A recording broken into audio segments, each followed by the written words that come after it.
বর্তমান ১ নম্বর ব্লক সরাইটিগড় অঞ্চলের পালিতপুর গ্রামে একটি গোয়াল বাড়িতে দুটি গরু ৯টি ছাগল পুড়ে ছাই হয়ে যায়। ক্ষতিপূরণের আশ্বাস দিলেন বর্তমান ১ নম্বর ব্লকের বিডিও।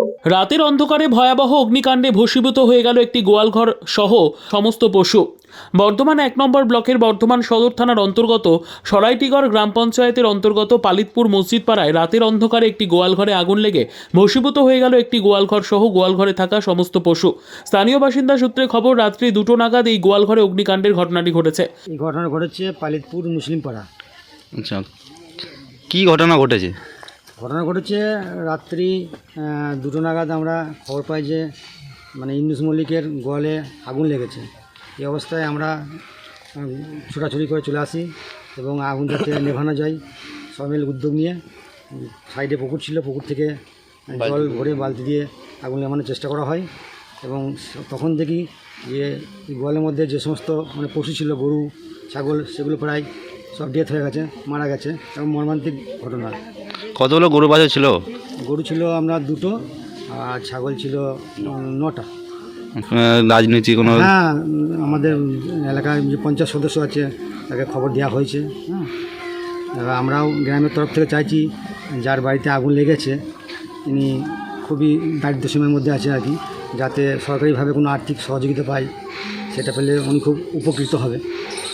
আমরা যখন আগুন লেগেছে আমরা ছিলেন না, সেই অবস্থা ছিলাম না। আমরা খবর পেয়ে দেখলাম তখন প্রায় যে গোয়ালের মধ্যে যে গরু ছাগল ছিল সেগুলো একদম মৃত অবস্থায় দেখি। হ্যাঁ, এবং মর্মান্তিক ঘটনা, দৃশ্য চোখে দেখা যায় না এমন অবস্থা। কীভাবে আগুন লেগেছে কিছু জানা যাচ্ছে না? আগুন কীভাবে লেগেছে সেটা জানা যাচ্ছে না। হঠাৎ আগুন লেগেছে, ওনারাও বলতে পারছেন না যে আগুনটা কীভাবে লাগলো আর কি।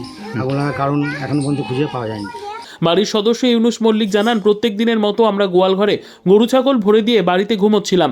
হঠাৎ করে রাত 2টো থেকে 3টে নাগাদ আমরা বুঝতে পারি যে গোয়ালঘরে আগুন লেগেছে। স্থানীয় মানুষের সহযোগিতায় আগুন নিয়ন্ত্রণে আনা গেলেও গোয়ালে থাকা 2টি গরু সহ 9টি ছাগল একেবারে আগুনে ভস্মীভূত হয়ে যায়। না স্যার, আমরা তো রাত্রিতে ধরুন 10টার সময় খাওয়া দাওয়া করে শুয়ে পড়েছি। তারপরে আপনার ওই ব্যাগও ঘুমিয়েছি। তারপরে দেখলাম যে রাত 1:30টার পর আমাদের ঘুম ভেঙেছে, পোশাক পত্র দাওয়া দাওয়া করে চলছে। তখন 75% হয়ে গেছে। তখন দেখছি ঘর দরজা খুলবো, সঙ্গে সঙ্গে গিয়ে দেখছি গরুগুলো সব মরে একদম পুরো হয়ে গেছে। কতগুলো গরু ছিল, কটা ছাগল ছিল? আপনার গরু ছিল 2টো, একটা বড় গাই ছিল আর একটা বড় বাছুর ছিল, আর 9টা ছাগল ছিল। কখন জানতে পারলেন যে আগুন লেগেছে? আমরা রাত 1:30টার পর জানতে পারছি। আচ্ছা, একবার বার উঠেছিলাম, তখনই দেখলাম যে হ্যাঁ সব জ্বলছে, দাও দাও করে পড়ে। তখন 75% পুড়ে গেছে, তখন 25%-এর মতো উপরে দাও দাও করে শেখা চলছে। আর অ্যাডভাস্টারের নাট বল্টু সব ছুটছে।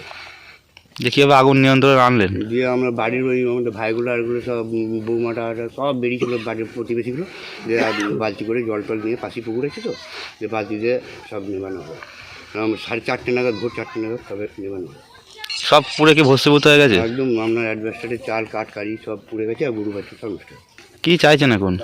এই যে এত বড় ক্ষয়ক্ষতি হলো, যদি কোনো সরকারি তরফ থেকে কিছু ক্ষয়ক্ষতি পাওয়া যায়।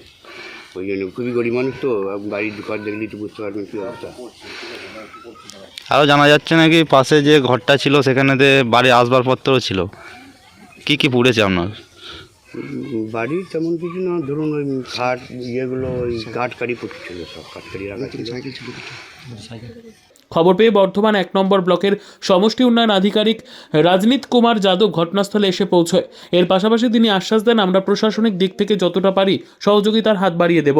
যা যা দেওয়ার আছে সব কিছু, যেমন আপনি যে গরুগুলো পুড়ে গেছে বা ছাগলগুলো পুড়ে গেছে, সেখানে আপনি একটা ক্ষতিপূরণ পাবেন।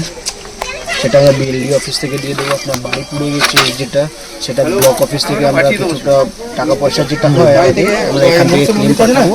ক্লেম পাঠিয়ে এবার সরকার যখন টাকা দেবে আপনারা দেখবেন স্যার, টোটো চালিয়ে খায় বলেন তো, দিন খায়, খুবই গরিব মানুষ, আর্থিক সহযোগিতা হয়। হ্যাঁ, ঠিক আছে, অবশ্যই। পালিতপুর থেকে সৌমেন্দ্রনাথ দাসের report, PB news. Dream life hospital, ঠিকানা বর্ধমান রাজ কলেজ মোড়। যে কোনো রকমের চিকিৎসার বিশ্বস্ত প্রতিষ্ঠান ড্রিম লাইফ হসপিটাল খুবই কম খরচে বিশ্বমানের চিকিৎসা প্রদান করে থাকে।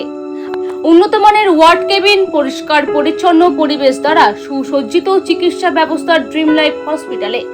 বিদেশি মেশিন দ্বারা আইসিইউ, অপারেশন থিয়েটার এবং প্যাথোলজি ল্যাব 24 ঘন্টায় নিয়োজিত।